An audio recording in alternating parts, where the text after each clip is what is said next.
It's so nice to see so many of you. We think there are people from at least 56 countries here with us today, so that's very exciting. If you haven't met me before, my name is Chantal Warner. I'm one of the two co-directors of Circle, together with my colleague Beatrice Dupuy. And also with me today here I have Kate Mackay, who's our associate director, and Xochitl Coronado Vargas, who's our outreach coordinator. And we'll be working on keeping this webinar running today. Before we get started with our talk for today, I just have a couple of little pieces of information for you. So the first, if you're new to Circle, we hope you'll come back. And Circle is the Center for Educational Resources for Culture, Language, and Literacy. And we're one of 16 national language resources in the US. So if you are new to us, please check out our website. There's a number of resources there, and check out also the other 15 centers because we all work together collaboratively and do different kinds of work. We also have a couple of upcoming events that we want to highlight. So this summer, actually next week, we'll be launching our summer virtual workshop series. We have 3 different workshops this summer. So the first 2 focus on socio-scientific issues in the language classroom. So it's a 2-part series. The first one is next week, June 2nd, but you can still sign up. And then we have one on June 19th. And so those cover various different topics of how to integrate language education, culture education, and STEM. And then on June 12th, we have Soaring Higher with Macaws. So this is talking about a project that we've been working with headed by Shelley Staples that is about corpus-based approaches to teaching in the classroom. And it's very practice-oriented. So we hope maybe we'll see you at some of those workshops this summer.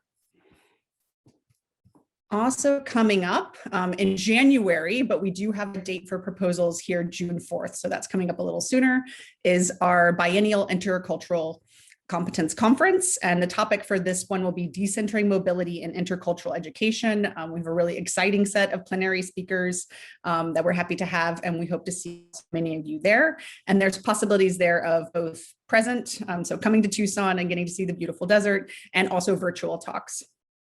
Now I'm going to turn to our event for today. So our webinar on teaching for intercultural citizenship and social justice. And it is my very, very genuine pleasure to welcome with us here today, Manuela Wagner. She's professor in the Department of Literatures, Cultures, and Languages at the University of Connecticut. And she's one of the leading experts on this topic that we'll be discussing today, namely the integration of intercultural dialogue and social justice in education. So we're very lucky to have her here. She's written and presented on this extensively. So I'm just going to highlight a couple of kind of major publications. So her 2019 book, Teaching Intercultural Citizenship Across the Curriculum, The Role of Language Education, which was published by ACTFL, is just a really amazing resource. It's both practically rich and theoretically rich for anyone who's interested in this topic. Another great resource is Teaching Intercultural Competence Across the Age Range from Theory to Practice, 2018, and this is a book she co-edited with Dori Conlin-Perugini and Michael Byram, and it shows how intercultural competence can be taught across elementary up through university levels. I know we have teachers from all of those levels here with us today. And then also 2017 Education for Intercultural Citizenship, Principles and Practice, which she co-edited with colleagues.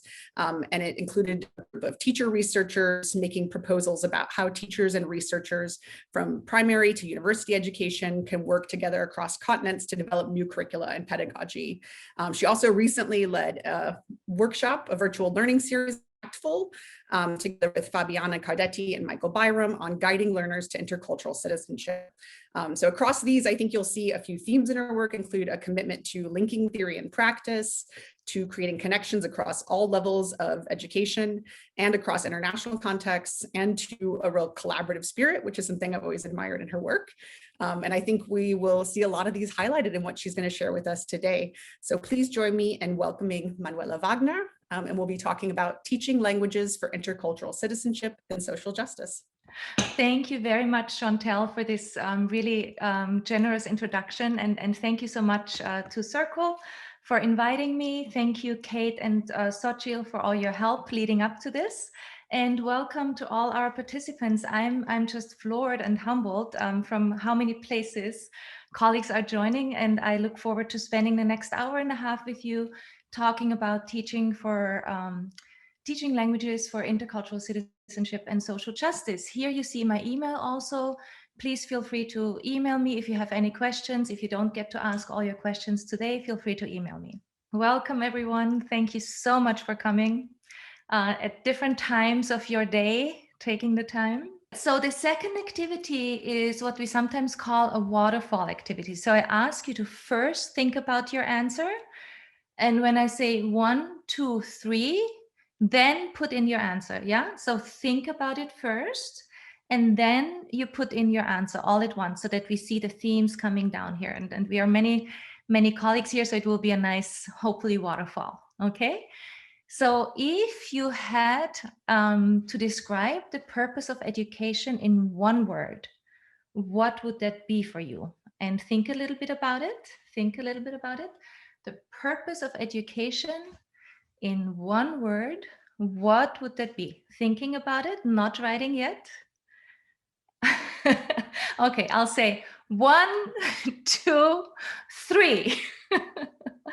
There we go.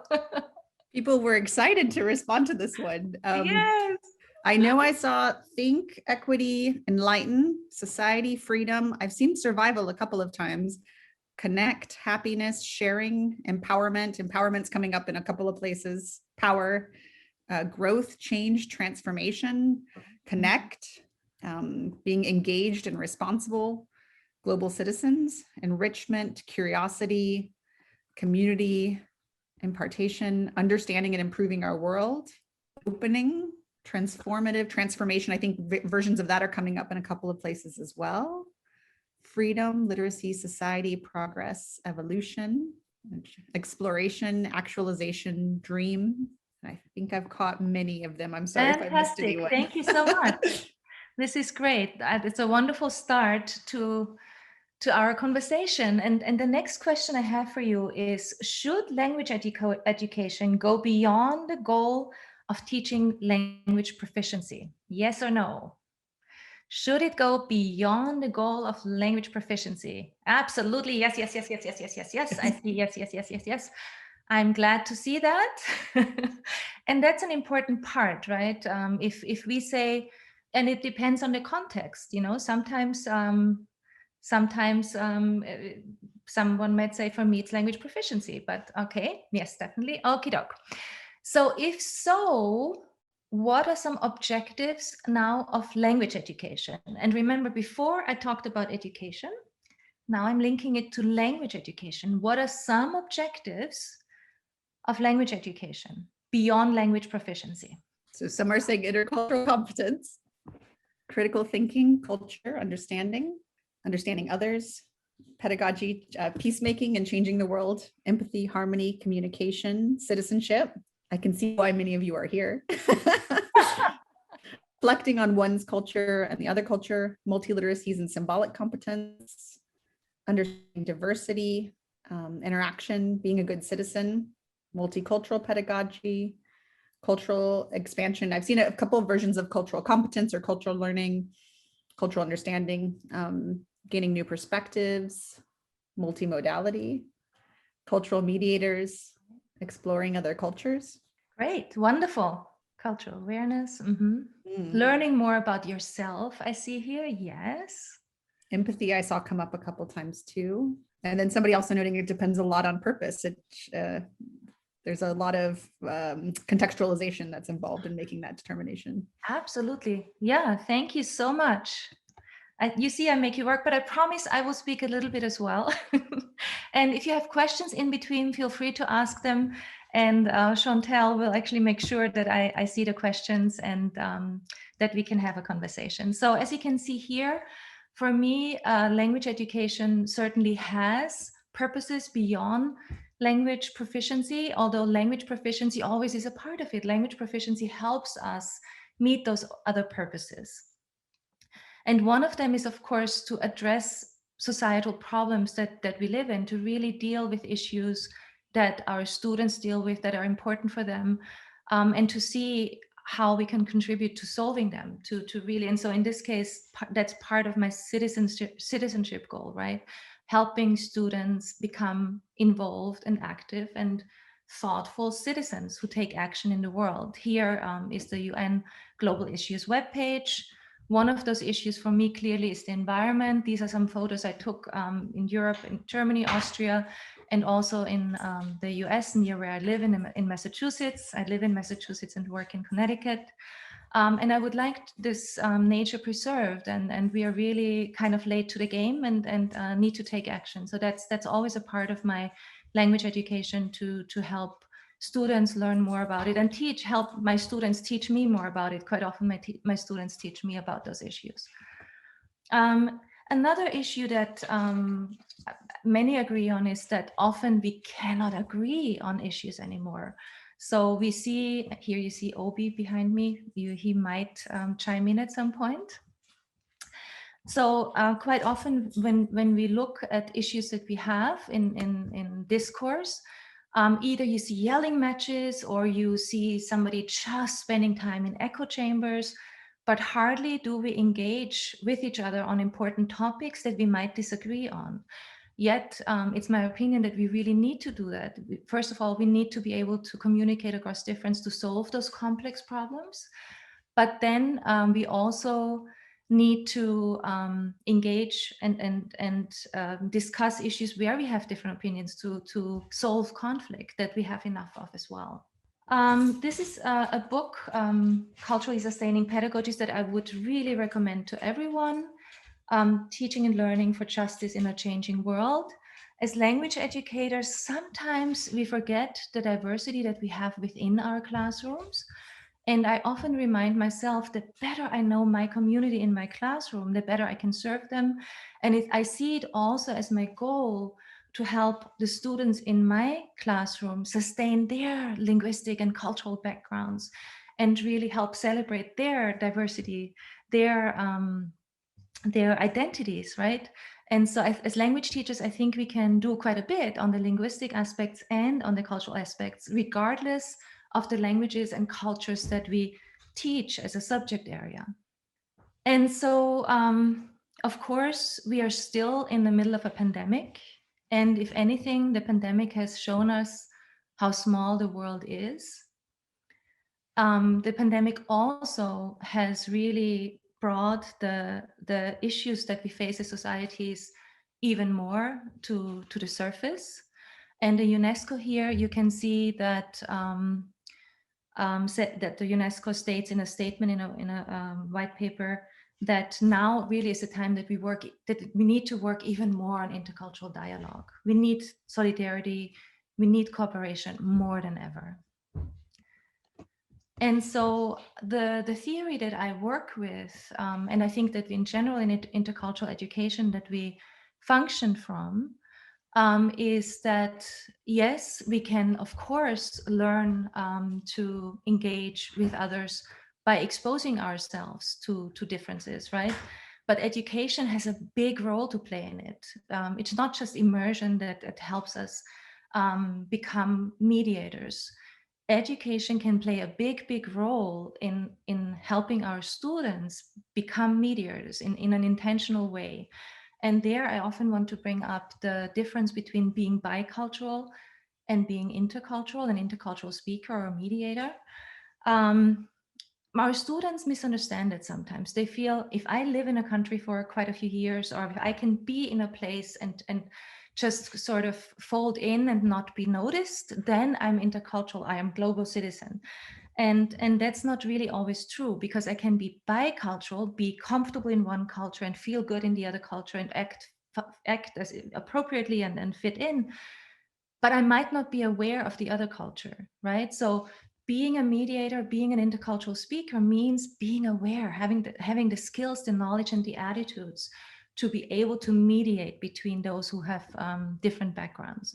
And there is the role in education that we can play. And that's what I'm going to talk about today. So what I'm going to do next is I switched it up a little bit. I'm going to start with a practical example. Then I'm going to give you the theory. Are we good? Yes, okay, good. So this example comes from a collaboration with Michael Byram and Fabiana Cardetti. We actually worked in a project. In this project, we integrated intercultural citizenship and also intellectual humility. I won't talk much about intellectual humility today, but I'm happy to answer any questions. And I love the comment, it's your show, Manuela, go for it. So in this example, we worked with a colleague in a school district in Massachusetts. And every year there are visitors from Germany who come to the school, and then every 2 years actually, and then the next year the students go to Germany, and so they exchange. It's in Bavaria, the exchange school. And the topic of this unit was the role of sports in Germany. It was German 2 students, if I'm the second year students, if I'm not mistaken. And here I need to change my view here a little bit to see more of the screen. Here's what we did.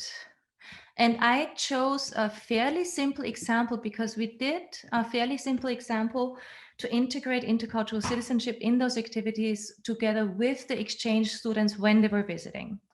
So the topic, as I said, sports. First, the students read information about sports in Germany, and the German students read information about sports in America. Intentionally, we chose information that was rich. They did it in the target language each. They could also look up other information, additional information. And that as a reflection, we actually asked them if there was anything that they found odd, right? We wanted to elicit that because our colleague shared with us that sometimes that was actually where it stopped, where students stopped. So, you know, they just said, oh, that's weird, and they left it at that. But we wanted to start with that. Then what did you find interesting, surprising? Which of these are specific to the culture? Can you identify 2 things that you would not find in your own country? And we did country, but in your own context. Culture and country, I don't necessarily want to connect those always. So I would now probably say context. And then we actually asked them to prepare 2 or 3 questions in German for their partners who were visiting.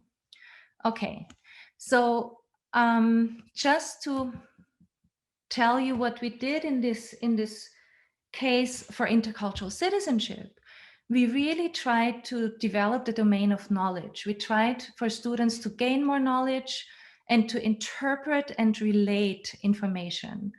The questions, I would say we induced a little bit of curiosity there. If it was not there, then we said, you know, please ask a few questions. So then we also did some curiosity, and that curiosity and asking questions is of course part of intellectual humility as well, to give you that part of information. Okay, so here's how we continued with this activity.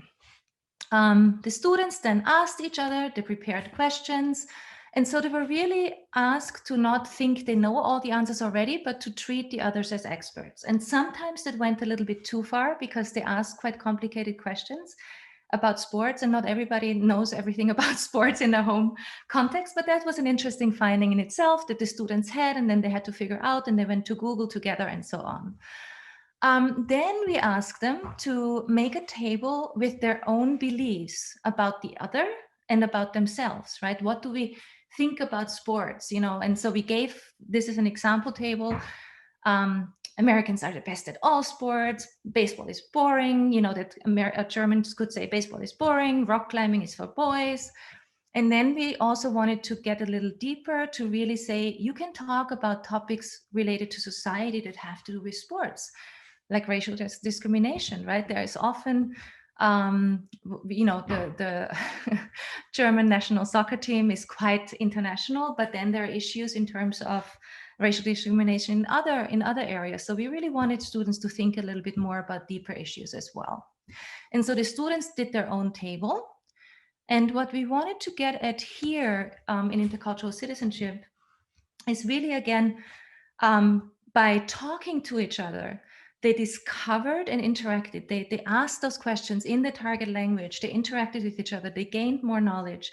They had to interpret and relate information, to interpret information related to their own context, make sense of it, grapple with it, right? And those are all important skills of intercultural citizenship. So now we move to the next step and say, okay, so you have, and the students actually did quite a bit. They were really into this. They didn't only do these few questions in the classroom, they went to an event in New York, and the whole bus ride, they were asking each other questions. And they had questions that they couldn't find the answer to because they didn't know it. How much do handball players earn in Germany, for example? Nobody knew the answer to that. So they had to look that up, and they talked about, scholarships in America. If you are good at sports, you can get a scholarship. That's not the case in Germany. Why would you do that? And so they really talked a lot about it. But what we asked them to do with the information that they learned is to either confirm or disconfirm what they thought first were facts, right? Before really investigating it, they had made their table. And now we said, so what do you think now? What is true? What true war? What is wrong, false? And what is your opinion? Meine Meinung, my opinion, meine Meinung, right? And so in Germany, and so they had to fill this out. And what we did with this activity is really, we pushed them to make a critical judgment, to not just say, I believe this, I believe that, and I don't have any justification for it, and I don't have specific evidence, but that is what I believe, right? And that's what we want to get away from. We want our students to be thoughtful, to take different perspectives into account, to have specific evidence, but then make a judgment. So sometimes I hear, I want my students to become more tolerant. And I sometimes have a little bit of an issue with tolerance, because tolerance can indicate hierarchy in some way. I think I'd prefer for my students, of course, they need to have tolerance of ambiguity, and I would want them to be tolerant of difference, but I want them to be judgmental in the sense that they evaluate their own and other cultures based on specific evidence. We need to do that today. We need to be critical to solve our problems. So that's what we did here. We really induced, in a very simple way, critical cultural awareness. Hoping that the students, especially after all this interaction with each other, learned that that's what they think is the truth now. It's not the final truth, it's the truth now. And there's still much more to find out. Okay, and so then what we wanted to do, and not much of that actually could happen timing-wise, some of it happened. We wanted really to ask students, so what do you do with this now? How do you go outside? And they already went outside of the classroom because many of the activities happened outside of the classroom.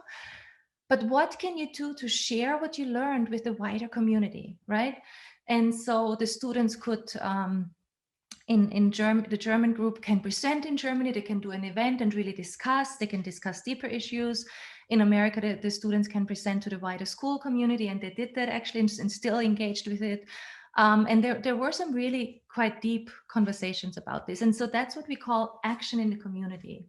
And that's part of intercultural citizenship, to really do something with the intercultural competence, the intercultural communicative competence that we gained in the here and now, right?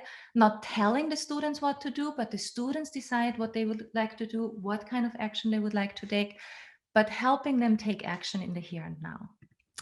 I wanted to ask you, so any questions that you want to ask, feel free to ask, but also in this sports example, do you see any connections, any potential connections that you could make to social justice education? What topics come to mind?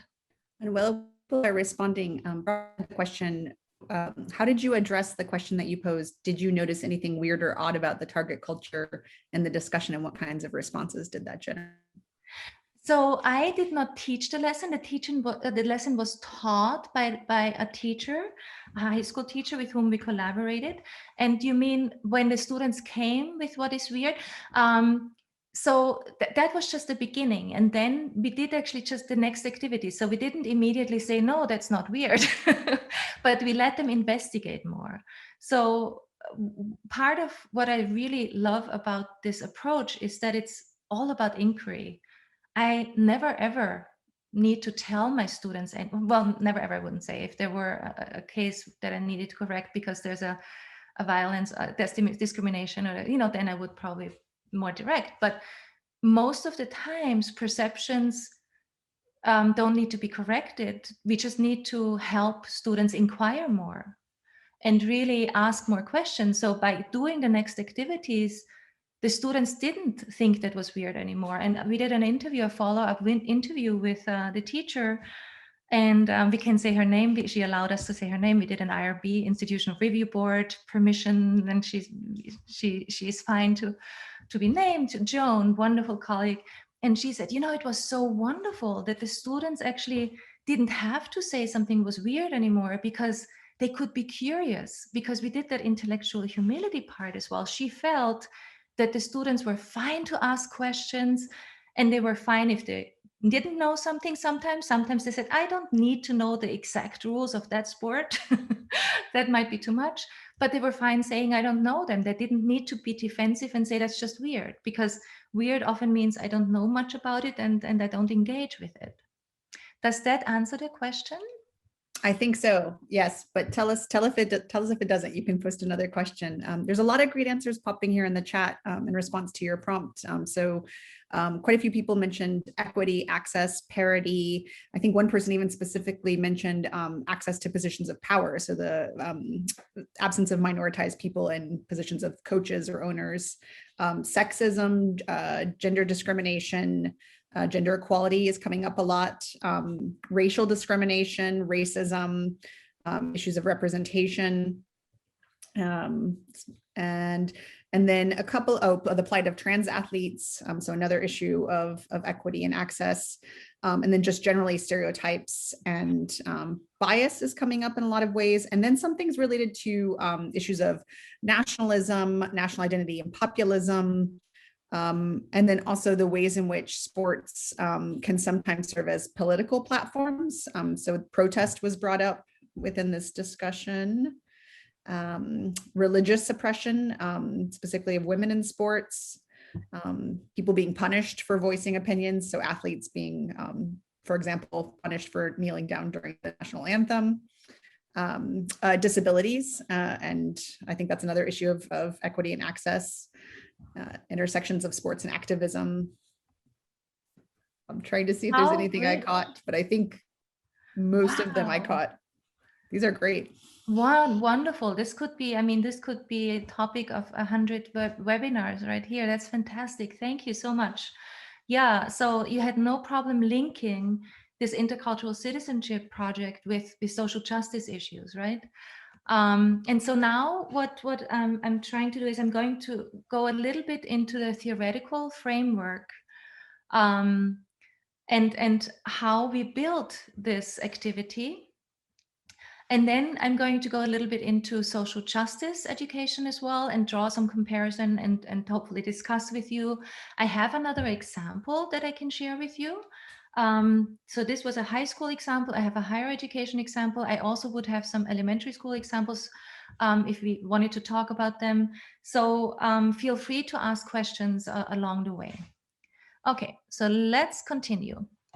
So what I want to emphasize is that it's really important for us to know how we view cultures. Our own perspectives always come into play, right, as educators. So how do we conceptualize culture is really important. And I don't always conceptualize it the same way. It really depends on the students I have in front of me as well. So there are different conceptualizations of culture. Some focus on the similarities of things that groups share, the perspectives, the products and practices that groups share. And sometimes that's important, right? So for students to understand that something is shared before looking at it in a more complex way can be very important.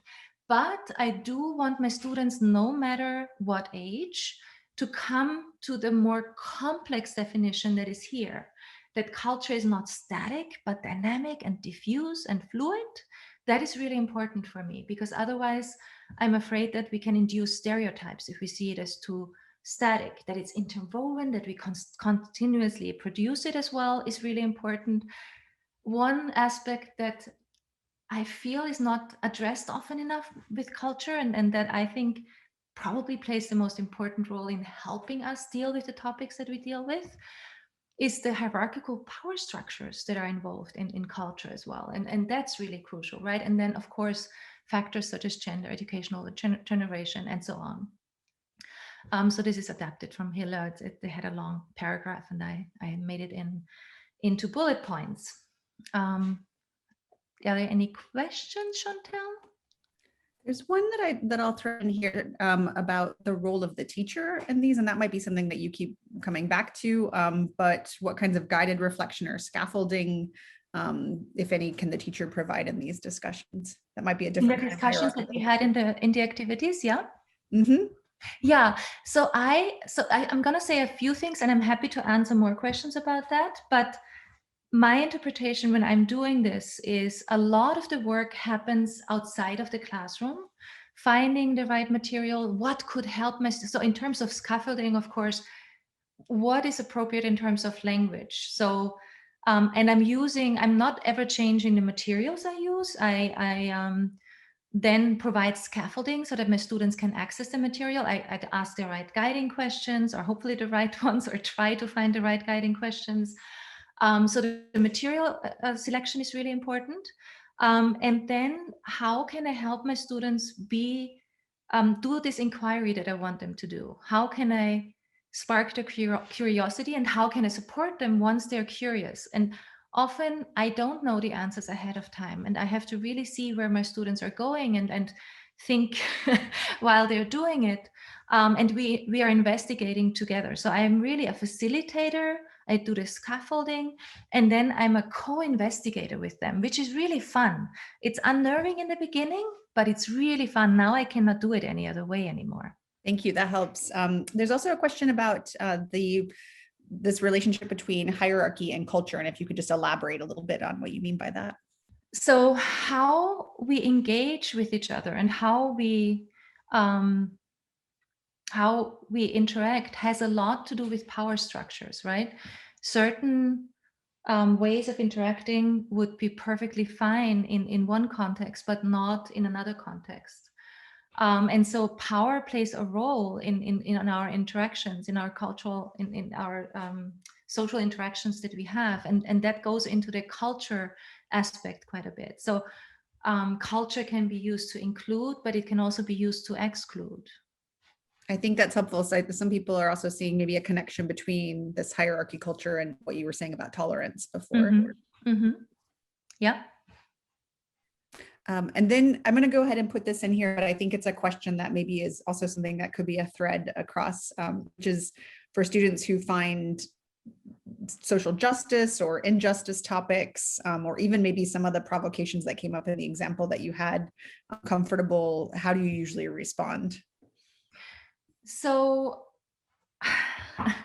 it's a good question. And you know, I cannot give a complex enough answer to really answer this question. So I'm going to simplify it, and it will be different in different contexts. But in general, at the very beginning, when I teach a class, I spend some time, if it's a German class, I spend some time speaking in English with them and really talking about what my goals are with it. So my students know from the outset that that the goal is to prepare them for intercultural citizenship and to be active in the world and be able to do take the role in the world that they want to take.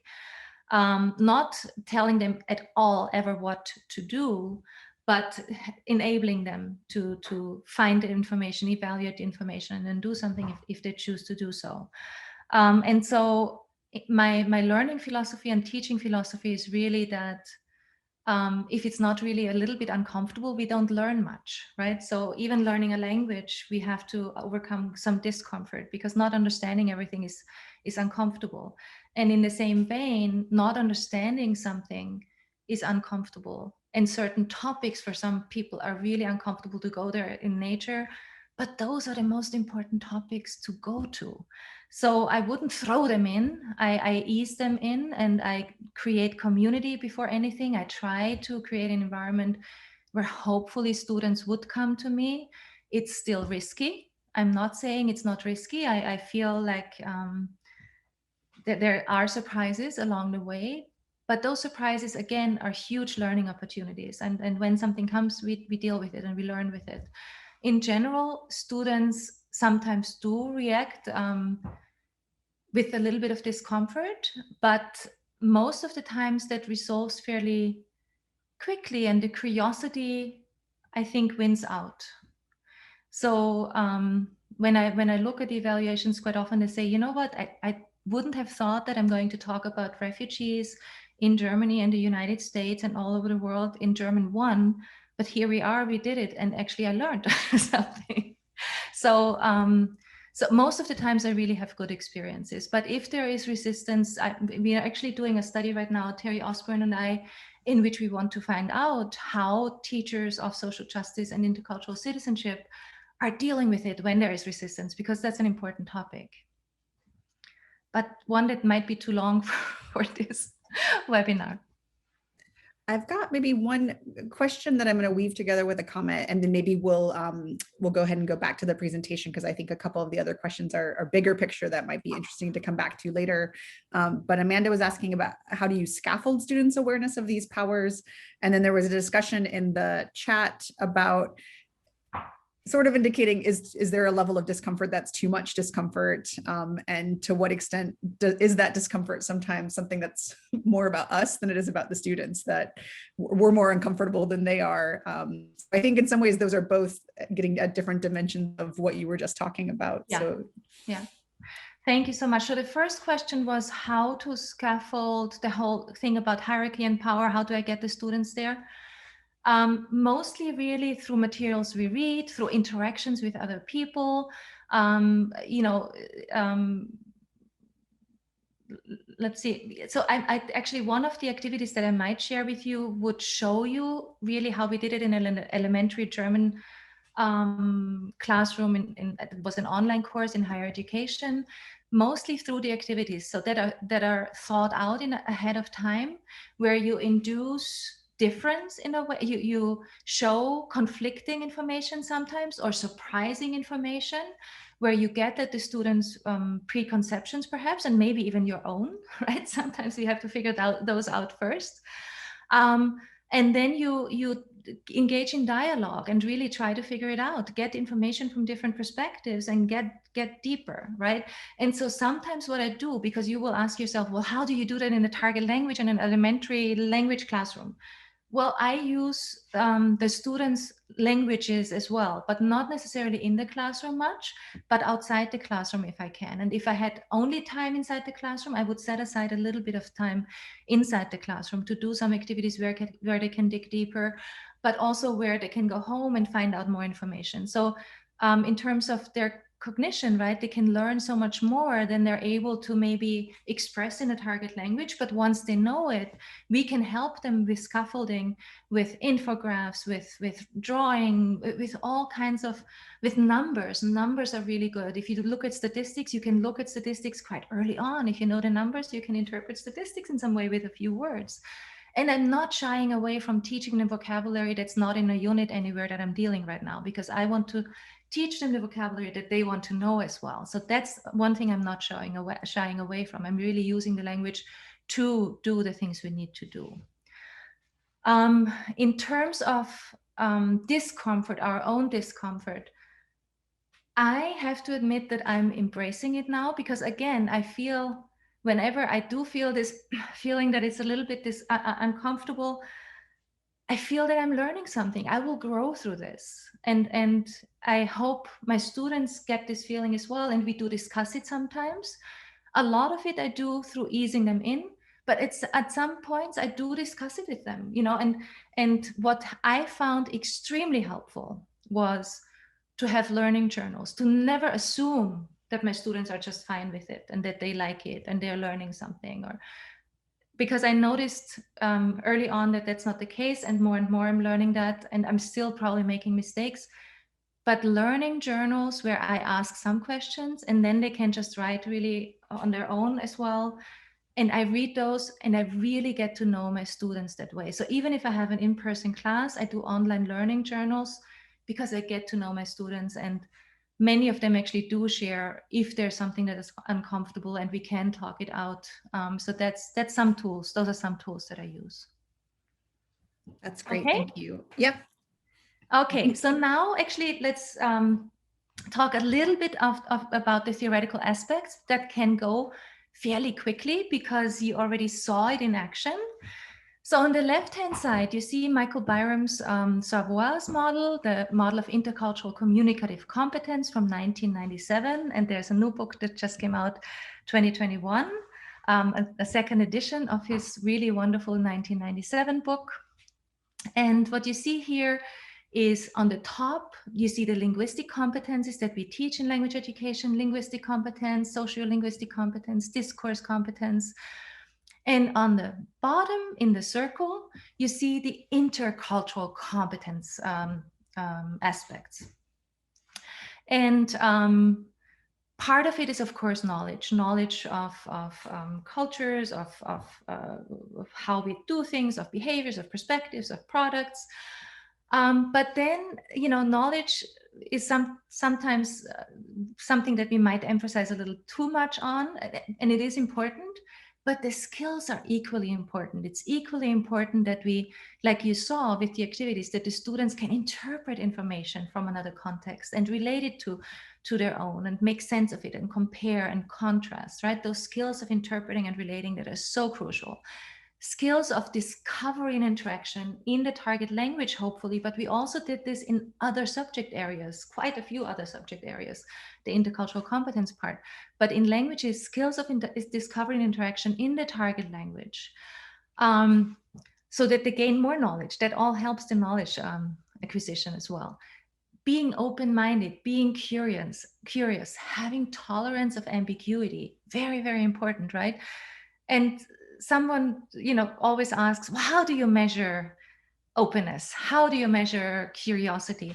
I see those a little bit more, and I'm not sure if, I think Mike would agree, Mike Byram would agree, who did this model. We talked a little bit about that, as skills as well that you can induce to some way. So students don't need to be open from the beginning.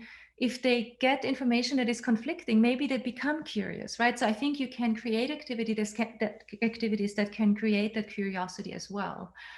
And resistance sometimes actually is, you know, this discomfort in the beginning, this resistance is actually often an opportunity to see, okay, there is something that's really worth looking into now.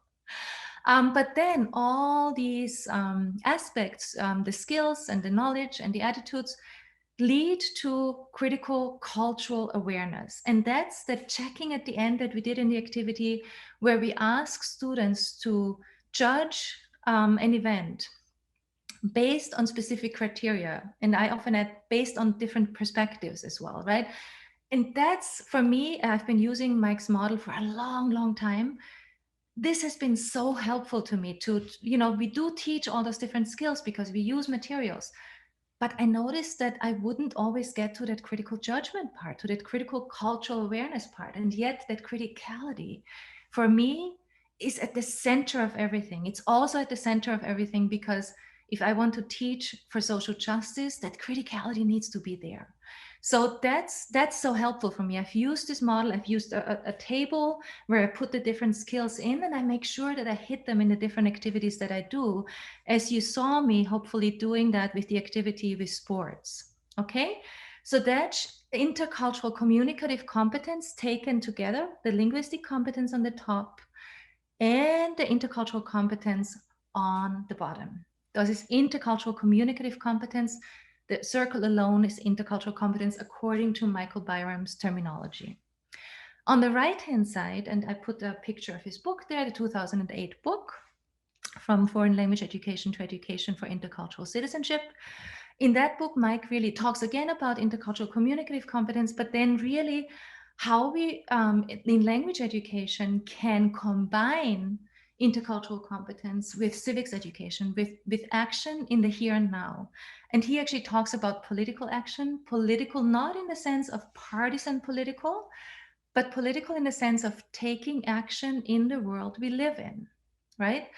And so that action in the here and now, that engagement, right, with the other, and often it can be international, it can be international projects, but it can be intercultural projects in our own community, that doing something together and solving a problem and having to grapple with different views on a problem and then solving something together, that's intercultural citizenship. Okay. Any questions about that? I'll go ahead and thread this in because there are a couple of both questions and comments that get at the model of culture and the model of interculturality that you're building and working with here. So Mohammed was saying, is there any way to even envision culture without curiosity? And I know Seb in the chat was talking about, should we define culture as an internally conflicted system itself? And so those were more comments, but I think getting at the model of culture that you're suggesting. And then there was a question about, could you talk a little bit more about what criticality means within this intercultural citizenship perspective? Yeah, thank you so much, Chantal. So is culture a conflicting concept? Absolutely. And it's probably one of, well, there was actually, I don't know who made that quote, but as one of the most difficult concepts to describe. I have yet to find a definition of culture that I really feel has everything. And especially because culture is also so context dependent in so many ways, right? And so, yes, all of these terms are fraught. Competence is fraught for sure. Maybe, you know, and in other publications, we talked about actually those things in some detail, the relationship between languages and cultures, the relationship between cultures and nation, that is often seen as a national, you know, culture, country kind of combination that I don't agree with necessarily. But then culture is also used for everything, and that might be too much as well. So yes, it's certainly a fraud term, absolutely. In terms of the criticality for me is really that critical cultural consciousness already has some political part in it, and in the sense of being critical of what we see in the world, taking different perspectives into account, having specific evidence that we base our judgment on, and also being critical of you know, questioning, having this questioning attitude, really looking for power structures, looking for why might certain things be the way they are, and not just taking them for granted. And there's a lot more that comes into it. We worked with a model of criticality in a book that Chantal mentioned in the beginning, the Teaching for Intercultural Citizenship. It was a model by Barnett. It was created for higher education.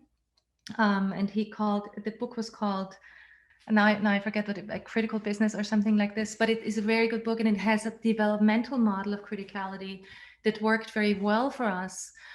Because it's not the across the curriculum. Oh yeah, it is actually. I'm not sure if that's it. I have it actually at the end. I can share it with you at the end. But there was a developmental model that had different stages of criticality, and the last stage was that being active in this in the world, so that the criticality actually has an impact not only on what you think but what you do. So I hope I answered the question a little bit, and I'm happy to engage in conversations offline as well.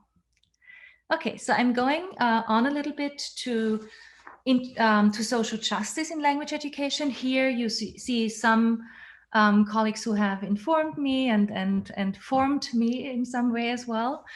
So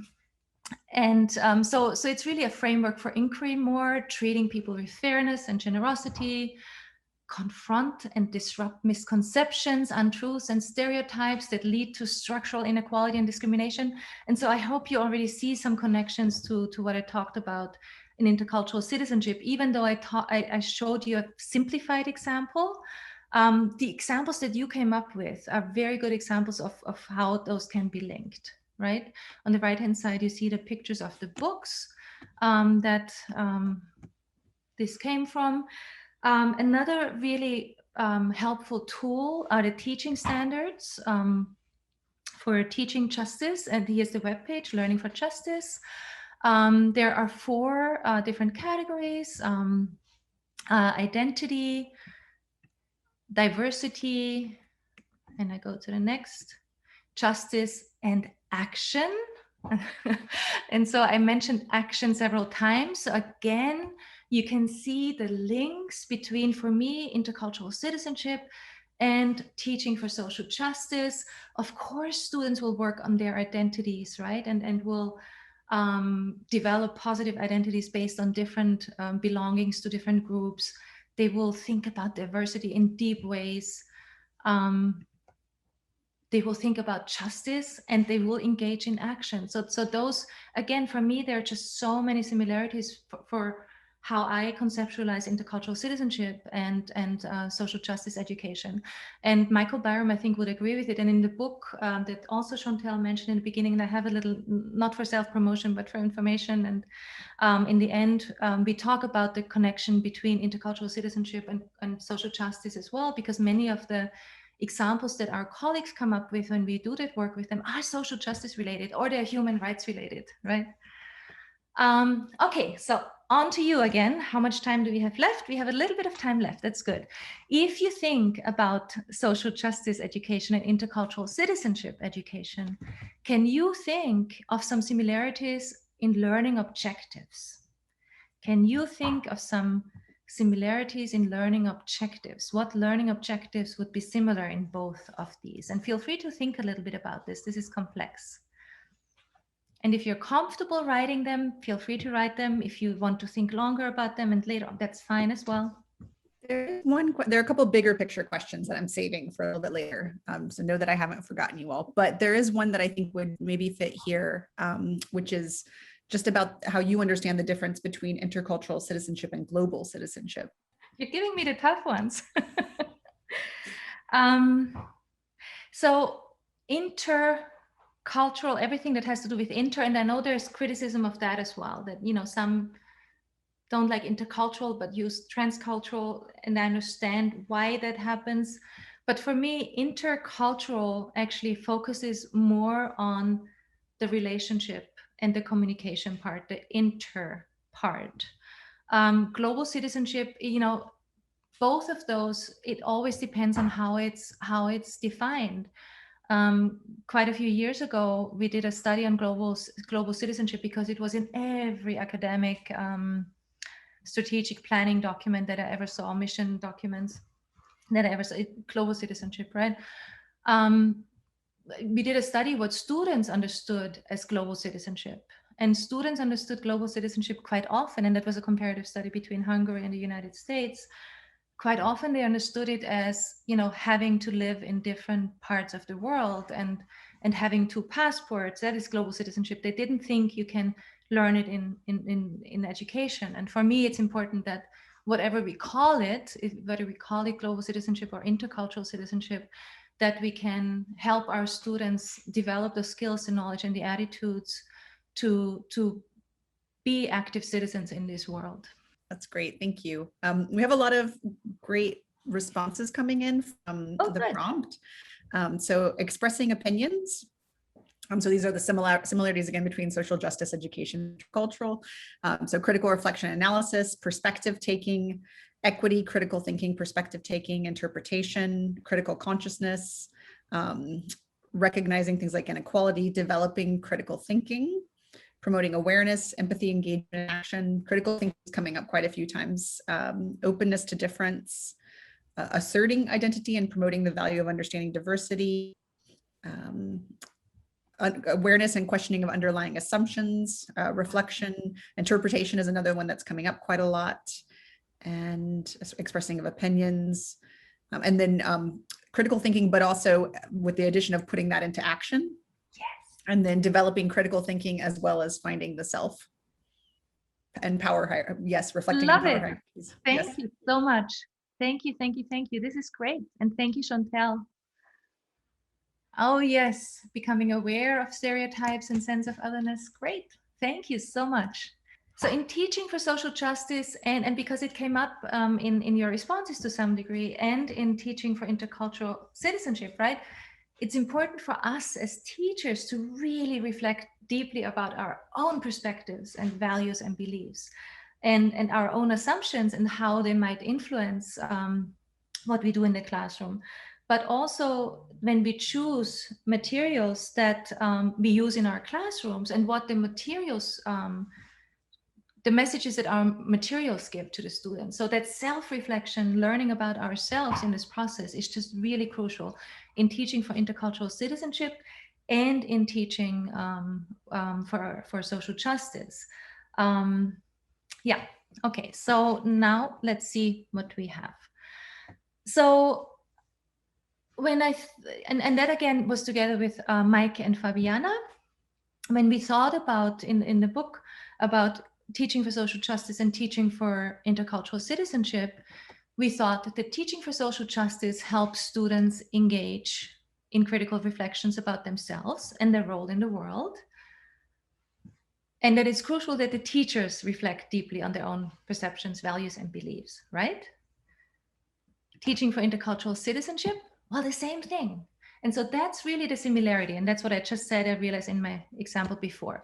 Now what I do is I give you a couple of additional tools, and there are many out there, but a couple of additional that I've come across and that I use in different projects. And then if you're happy, I give you another example. If you want to just chat, we can just chat. But here is the reference framework for competencies of democratic culture developed by the Council of Europe.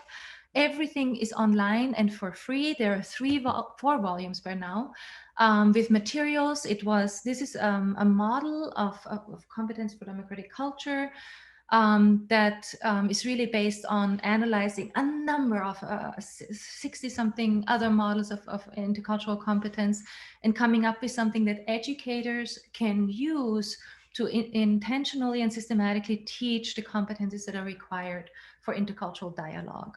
One difference or one important aspect that you can see here is that human rights is actually included in this model. If you go to the website, you'll see examples where they were integrated, you see assessment examples, so you get quite a lot of material with it as well. So that has been quite helpful. I put this here because I really like also how the RFCDC is framed, that even that kind of education is not enough if we don't work on the structures that support the inequities as well. We need to disrupt those. We need to also change structural inequalities. So that's always important to keep in mind. The necessful, actful, can-do statements by ACTFL, and I put the link here, are also an important tool. I especially like the reflection tool because that can really help you. We used it in the project with the sports unit. You can really delve deeply and help students reflect on what they're doing in language education. So these are just some sample questions that we came up with based on the reflection tool, but that's definitely worth looking at. Okay, so ready for another example?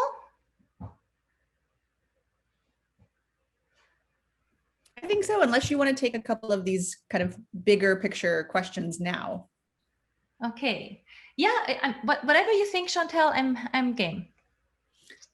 I tell you what, I'll go ahead and tell you them, and then you tell us if they're already coming up in the example. Okay.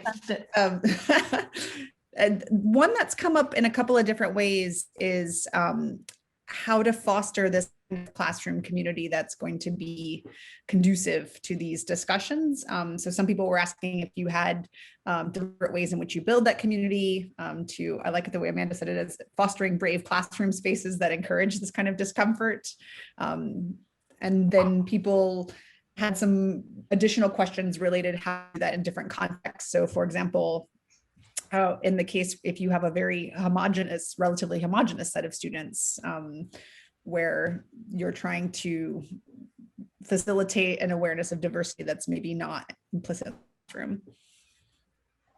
Thank you. Those are such important questions, and really, really, really good questions that I have been pondering and really don't have an answer for, but I can tell you where I am in my thinking about them at the moment, which might change. How do I try to foster these communities? I think first of all, this is really a priority for me. This kind of teaching is a priority for me. It's really part of my identity. And so I think if I didn't teach that way, it would be denying my identity almost, right? So it really, you need to be yourself. I wouldn't push you to do something somebody else does exactly the way somebody else does it, because it needs to be you doing this, you thinking about this, and you also being comfortable with the discomfort and going to that level that you can go and not further for now. So it's really a journey, and I would also say start small. And I think LJ said that in a webinar here for you as well, in a circle webinar, start small. And I would say start small. It doesn't happen in one day. I've been working on this for so many years. I'm still switching units, working on my units all the time. I would be doing this anyways, but I'm still majorly changing them because I'm working on this. It's a work in progress. In terms of building the community, so I think, this authenticity in a way, but then also being open to students telling you their preferences. And so I ask students, so we can do this and this topic or that topic or that topic. And if they are not ready for a heavy topic, we go to another topic, and I'll find a way to put my criticality in there. So really trying to listen to my students as well, get to know my students in ways. And as I said, the journal has been really, really helpful for me.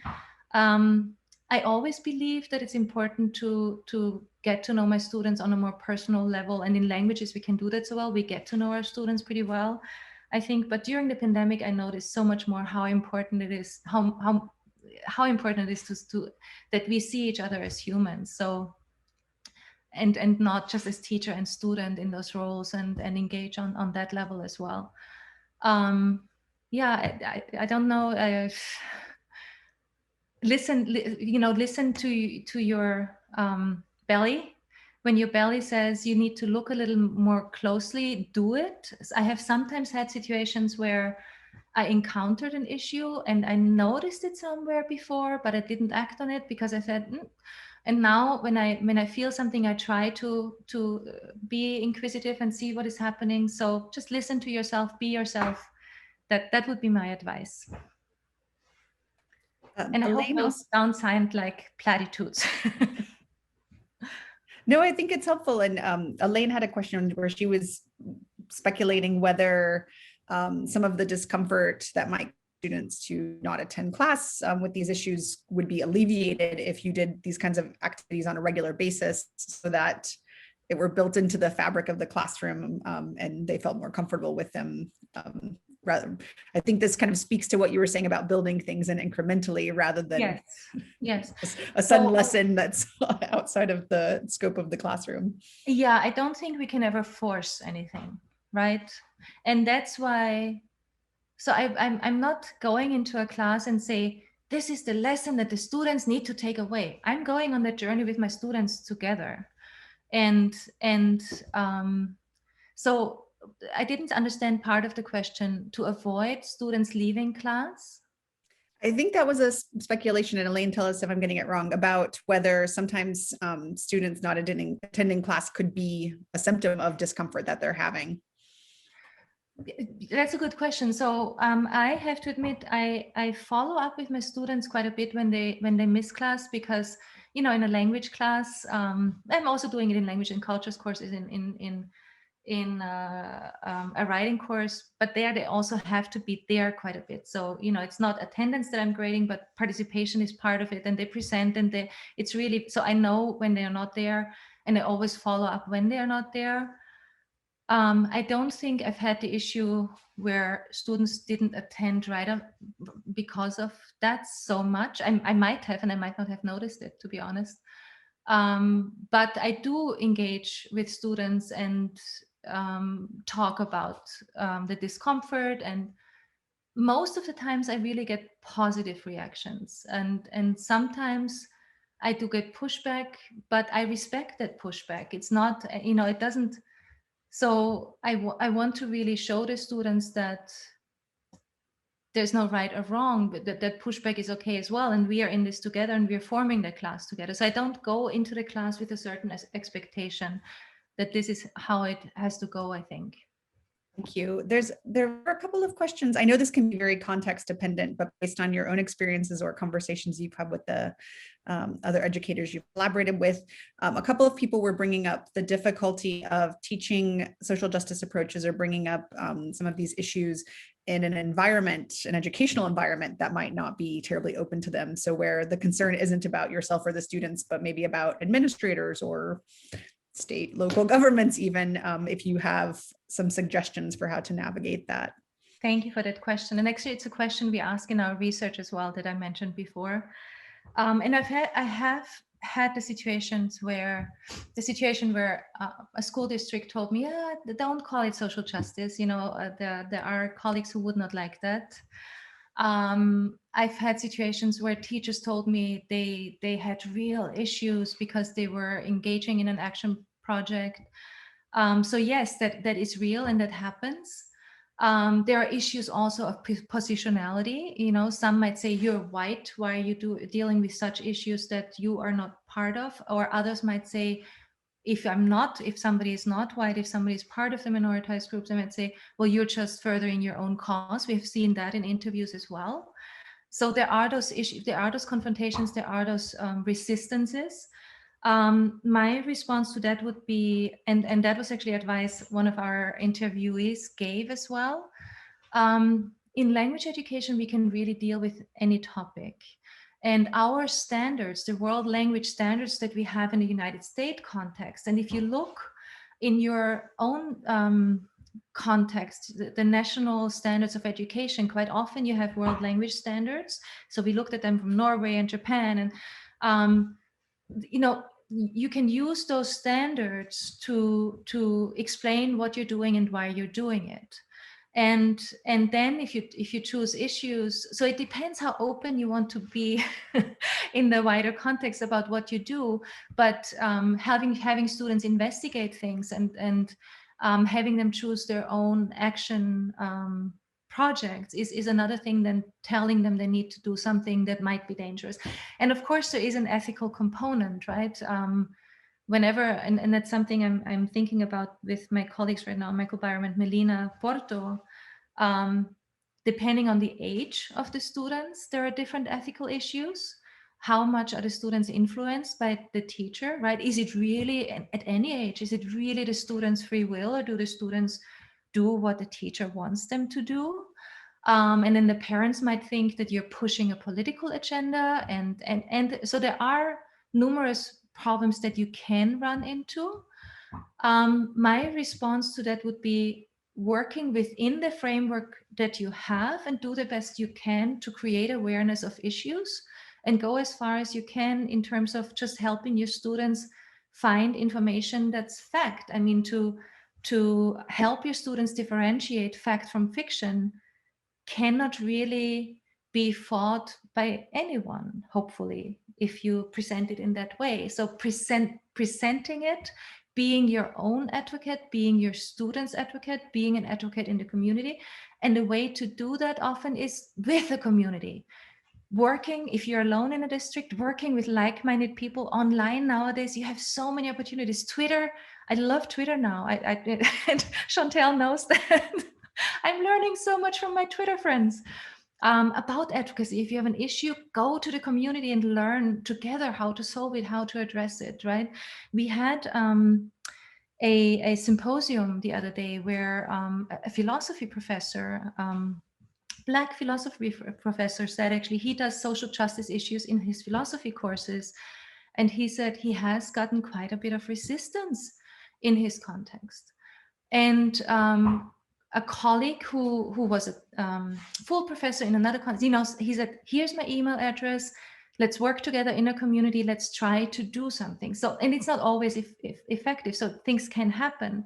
But the more we are in a community, the more we work together, the more we think about how to advocate for the work we are doing, the better, I think. Thank you. That's really great.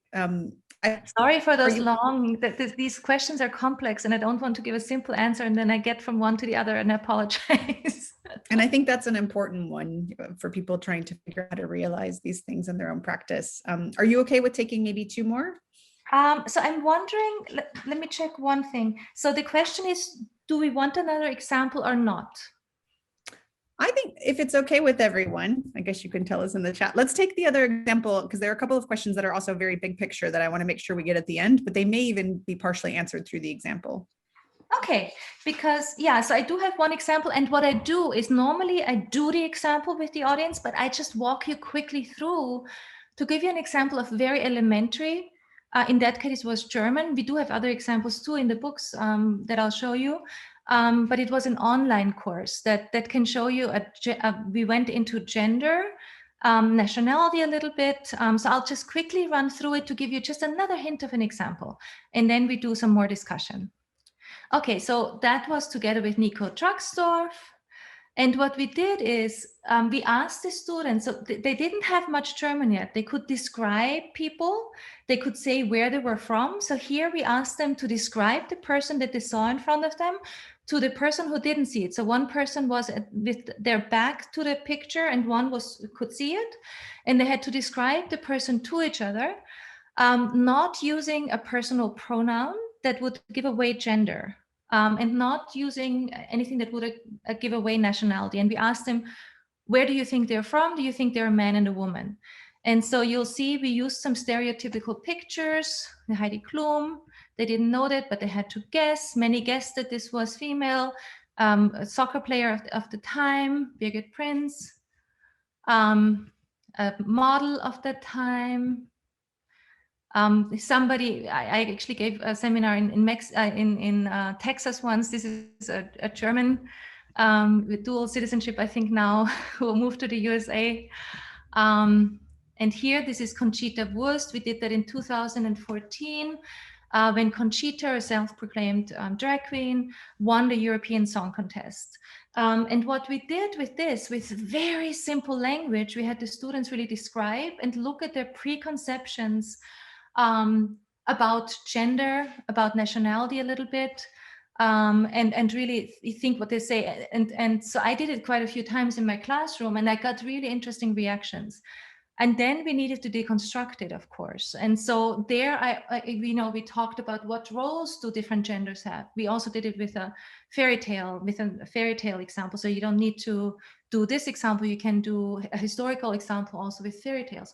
What roles do different genders have? What perceptions do people have of genders? What can they look like? Can they have long hair, short hair, facial hair? What are our opinions, preconceived opinions of people who look different, and so on. And so here, yeah, this is a university example, exactly. So that's why I said we did something about gender roles with fairy tales. Cinderella, for example, in German, with younger children as well. So you really, of course, you have to choose the material accordingly. But what we did with this is the students again wrote journal entries, and some of them actually decided to write to their representatives, and we got really candid narratives from the students about their own times when they were discriminated against because of gender, when people were sexist, when they were excluded. We had a young man saying, often we only think about women suffering from being put in their gender roles. I feel that I cannot say that I sometimes feel put in a box. And so they were really deep reflections. And what we did again with that journal was that some of these reflections were in German. They learned about the song contest and the role about the song contest. They learned about, if they were interested, learning more about Conchita Wurst and the development of Conchita Wurst and how the perception was in Austria. There were videos and so on. And then they thought, could this happen in the United States? And some students in 2014 said, this could not happen here, right?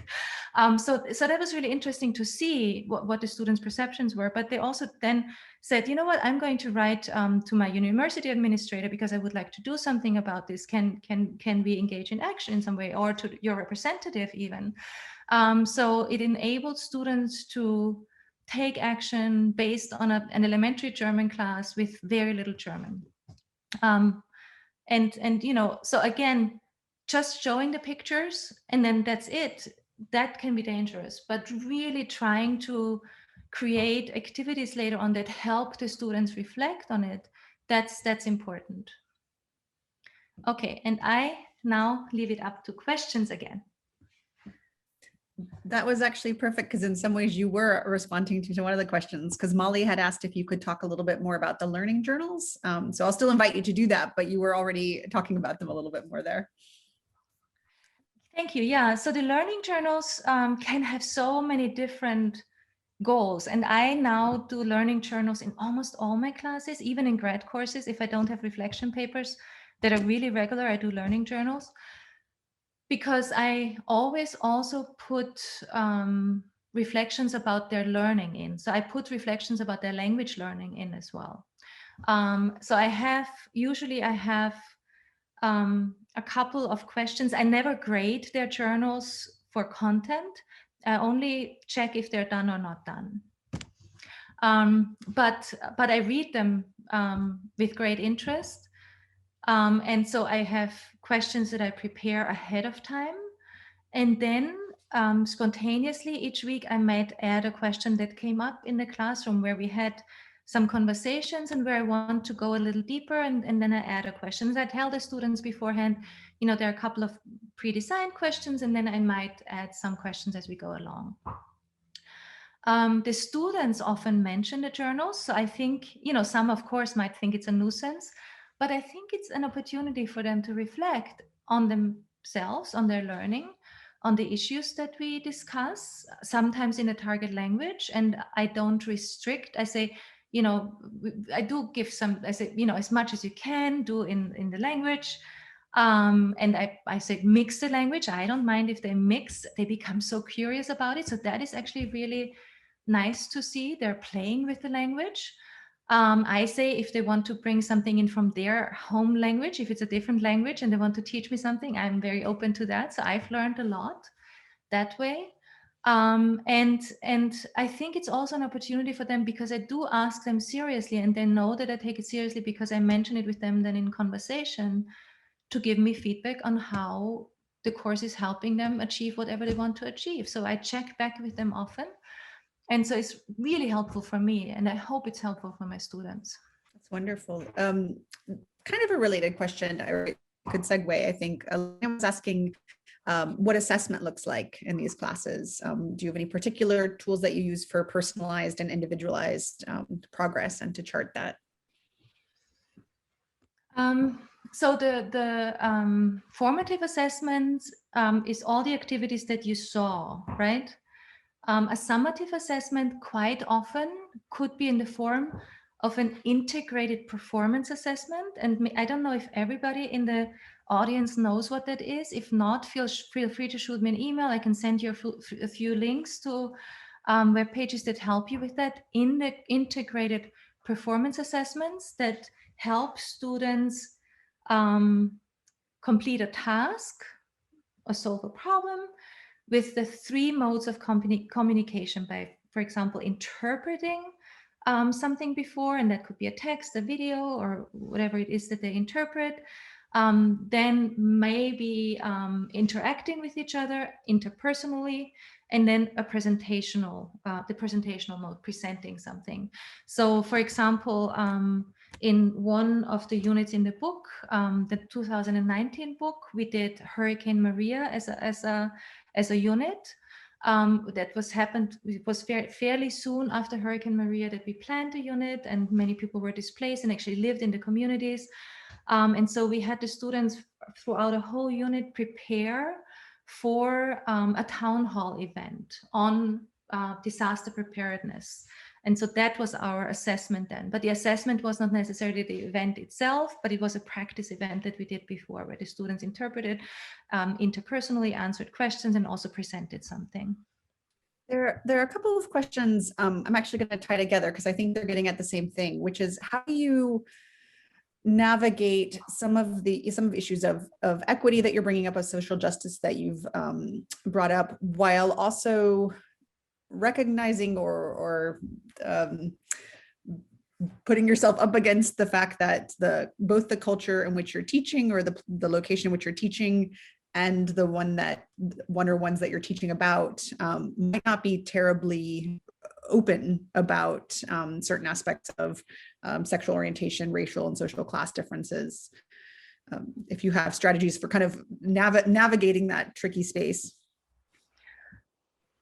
Yeah, I'm trying to think. So how do you navigate when so personally, I have to say, my environment, so I've been supported throughout my career quite a bit by doing those things.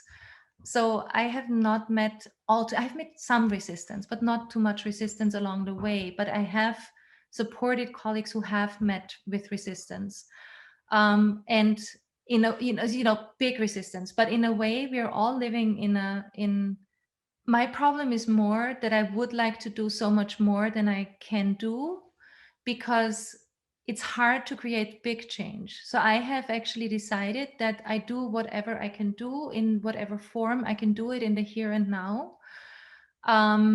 Not necessarily being naive that that would create big change, but hoping that the skills, the knowledge, the attitudes, and the inquisitiveness, the criticality will help students on their way. So in other words, any resistance that I do perceive, or anything that it's not the end all be all. I just keep going. And if you ask me if I'm ever really happy with the result, I don't think I ever think something is really done. I think this is all work in progress. I think in terms of decoloniality, anti-racism, we have so much to do in our context, so much, and I'm trying to figure parts of this out, and I'm continuing to work on it, but I'm really working hard on it, and I don't think I have the answers to it, but every little bit I can get, and through Circle I receive many good sources resources for this.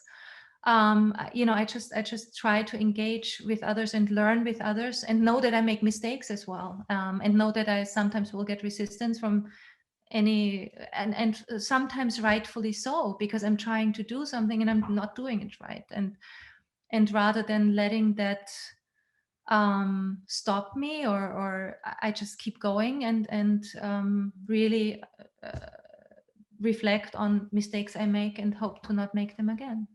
I'm going to echo Lorena's comment that I think that's a really helpful answer, because I've noticed quite a few of the questions kind of circling around that space. And so that reminder of doing what you can in the moment that you're in, I think is a helpful reminder to not get too trapped in what you can't do or the imperfection of it all. Right. There's maybe one more question, then I want to make sure we leave you time also for anything that you want to wrap up. But I think you've kind of in some ways given us some hints already to this one. And the question is about, can somebody be interculturally competent? Or I guess part of it is, can we teach intercultural competence without traveling to a foreign country? I think that cycles back in some ways to your distinction between intercultural citizenship and global citizenship.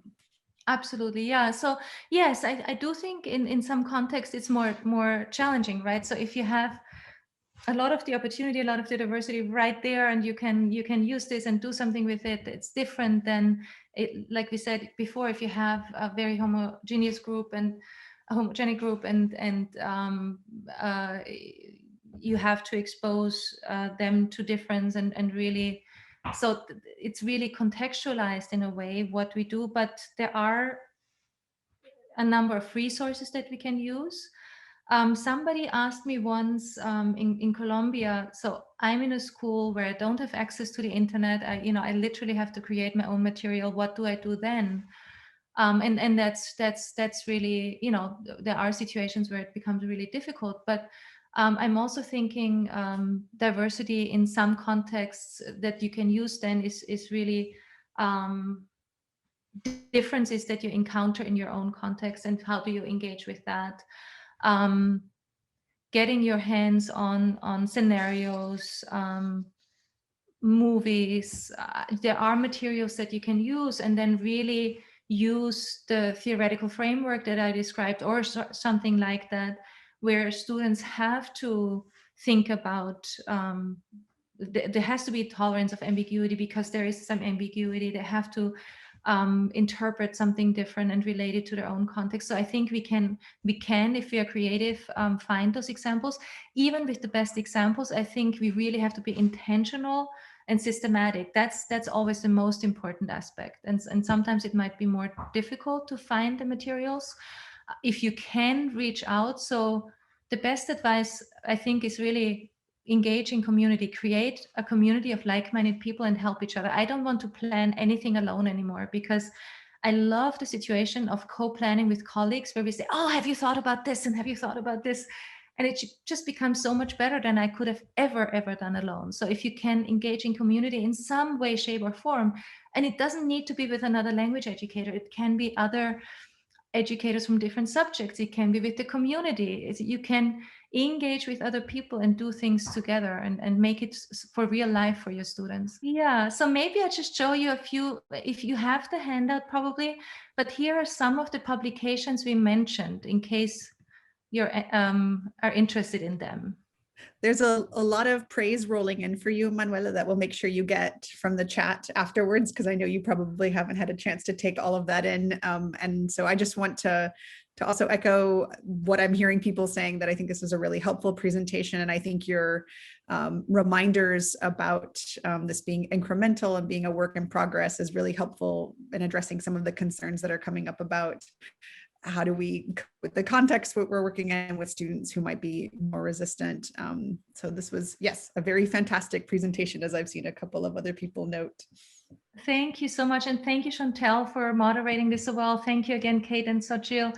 And thank you to all the participants. Your questions were excellent. I'm sorry I did not do them justice. They're hard to do justice. They were excellent questions. Please do email me. I want to engage in these conversations. And yeah, I'm so glad we spent that time together. Thank you again so much, Manuela. I know I'm muted, so I'm going to applaud on behalf of us all once. And thank you, everyone. I'm applauding to you as well. Enjoy the rest of your day.